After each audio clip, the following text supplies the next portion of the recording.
So they say repetition is the mother of mastery. We'll be testing out that theory in a high-stakes game with my life. I will thrive is my new maxim, motto, and mantra. So hey, I'm Wesly. I'm a dude guy that's been pushing for over a decade to pursue a career creating music and film. And I have stories that involve some of the biggest stars in history. And it's time to tell those stories. Along with funny accounts from my past failures and successes, you'll also follow me as I build businesses, so I never have to go back to passionless work again. All in the hopes of becoming financially free to provide for my wife and 5 kids so that I can do what I truly love, which is create art. Welcome to I Will Thrive.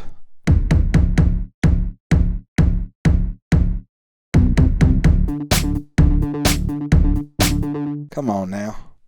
Come on. And holy welcome. You heard that right, Sam and Sally. I just full on blessed you into a welcome. So it's kind of holy. So again, hey, I'm Wesly. I'm totally a dude. And I don't have to tell you my last name because I own the .com of my first name. Maybe I secretly just want to be like Sting. He owns Sting.com and he's all cool and people just call him Sting. And I own Wesly.com, Wesly.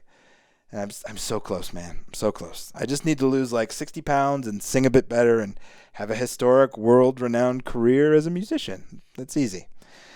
Aside from dude, the most important titles that I attach to myself are husband and father, son, and friend. But inside of this girthy-born, Colorado-bearded, silly man, you'll find that my blood and soul yearn to create and to be a part of art, mostly in the form of music and film. And holy mother of England, do I have some stories for you. If you've ever seen Memento, then I'm proud of you. I can't deny a love for Lord Christopher Nolan. Is he a lord yet? He probably should be if he's not. No spoilers here, but it's a 20-freaking-year-old movie, so you'll be okay. This project of documenting my journey is going to be kind of memento-y because it's going to have at least 2 different timelines that jump around.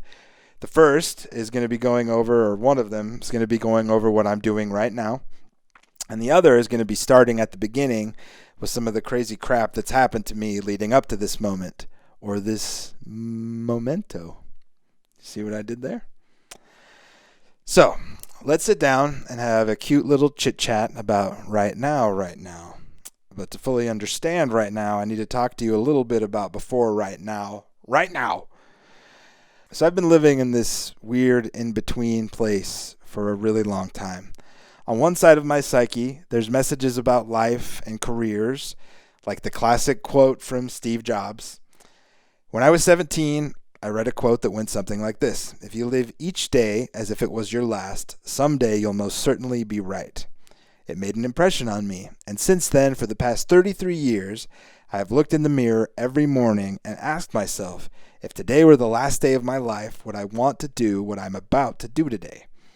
And whenever the answer has been no for too many days in a row, I know I need to change something. And even this classic from Jim Carrey. I learned many great lessons from my father, not the least of which was that you can fail at what you don't want, so you might as well take a chance on doing what you love. On the other side of the equation, there's a blunt reality of needing to provide for a growing family, and that, as Mike Rowe explains, passion can be too fickle to follow. I don't really find myself fully disagreeing with either side. I have to admit, Mike Rowe seems way more like the reality of life, and that's kind of the way I've been living my life for the past long time. And I'd really love to just take the Steve Jobs position, but in all honesty, if I had done that at any point in my career thus far, I wouldn't have lasted long anywhere. Because if I would ask myself that in the morning, get up, do I want to go do this, what I'm about to go do today? The answer was no, over and over again. No, but I got to make money. And then there's this classic quote: if you love sex, don't go become a prostitute. That's reminding us that typically our passions don't translate into great careers, but we should still pursue them on the side if we can. I'd really love a pulse check from anyone that's interested in sharing on the conflict between these two positions. I know plenty of people that are happy with their day job, a job that they're not passionate about at all, but they try and find time for the things that they are passionate about and things that they love in their off time.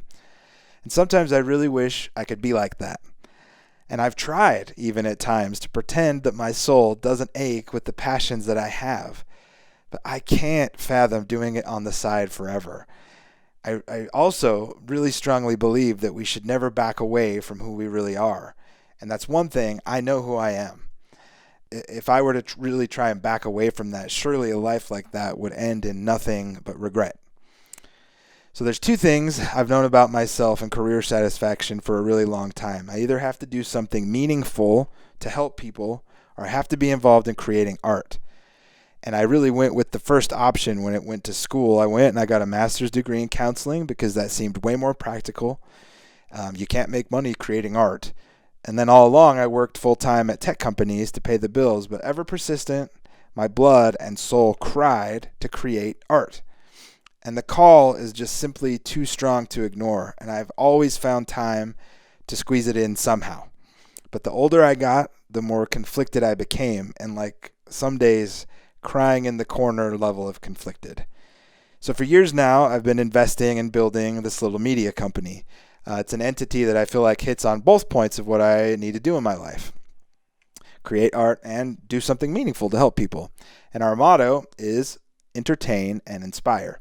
But then came our cute little friend, 2020, who turned out to actually be a vicious beast cake banshee face. If you've been begging the universe for an atmosphere to test your ability to thrive in crappy conditions, then the universe sure has delivered this year. And I plan to take a chunk of time off of my day job, that tech job, to shoot what was going to be my directorial debut. It's a comedy that I wrote about finding your calling in life. Imagine that. We had a reading last year in November of 2019. Phenomenal reading. Awesome cast. We were scheduled to shoot starting in June of 2020. But with everything going on, that just was not a possibility. And some of the ideas that I had for funding and things really were not going to work out in that environment.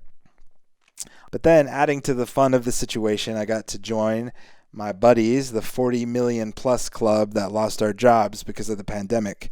And I can't deny it was frazzling. It was frazzling at the time. Our fifth child had just been born. He was only 3 days old when my boss really wanted to check in and see how things were going. I even remember writing, was like, I'm taking time off. Can I just, I'll talk to you when I get back. It's like, no, I really want to check in. And a week before that, they had assured us that everything was going fine in the company. But yeah, that pandemic sucked it up. Now, if I'm really being honest, that job, it was just a job. It doesn't fall into the line of either of those things. It doesn't provide meaning. I'm not creating art. But I love the people that I worked with. I have some amazing friends that are there. And if you have to be conflicted and have a day job, that was about the best one that you could have. I mean, aside from the friends and all of that, they had a secret room that was behind a faux soda machine. And in the side of the secret room, there was hard drinks and soft drinks, and the place was crazy. And I worked hard. I worked hard for that bloody place. So here we are. I can either go find some job or see this as a chance to work harder than ever to turn my passion and skills into money.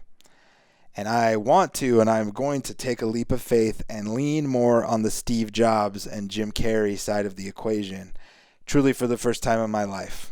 And it's going to take the best version of myself to make this happen. I know I've got to be at the top of my emotional and psychological game to take such a leap of faith. And this is exactly where I Will Thrive comes in. I've started making that phrase a part of my life. And I honestly don't know where it came from. I was there and I was thinking about everything that was happening, and I Will Thrive just kind of smacked me in the face. And I repeat it and I believe it. And I'm going to be the kind of person that is resilient to any circumstance and find a way to thrive. So with all of that, I started learning and thinking, okay, I've got to immerse myself into this. So I even put together this little ebook with some stories that kind of come from an older age. And they remind me of the kind of person that I want to become. And I did a bunch of other things to try and immerse myself in this idea so that regardless of what happens, what challenges in front of me, I will thrive. Like this t-shirt. I'm wearing a t-shirt that says I will thrive on it. So if you're interested in joining me on a challenge to kind of rewire your brain, maybe you're in the same situation as me. Maybe you've lost your job. Maybe you would like to I'm rapping. You'd like to be more resilient than before. You'd like to just become a better version of yourself. Then I'd like to invite you to join me in this challenge. Grab the free ebook. You just go over to iwillthrive.co for that. Okay. So I am so excited to share this journey with you all. There's so many stinking stories to come. Crazy ones, funny ones, sad ones. It's going to be a ride. I will thrive! I'm stoked. Thanks, guys. Thanks for listening. Thanks for subscribing.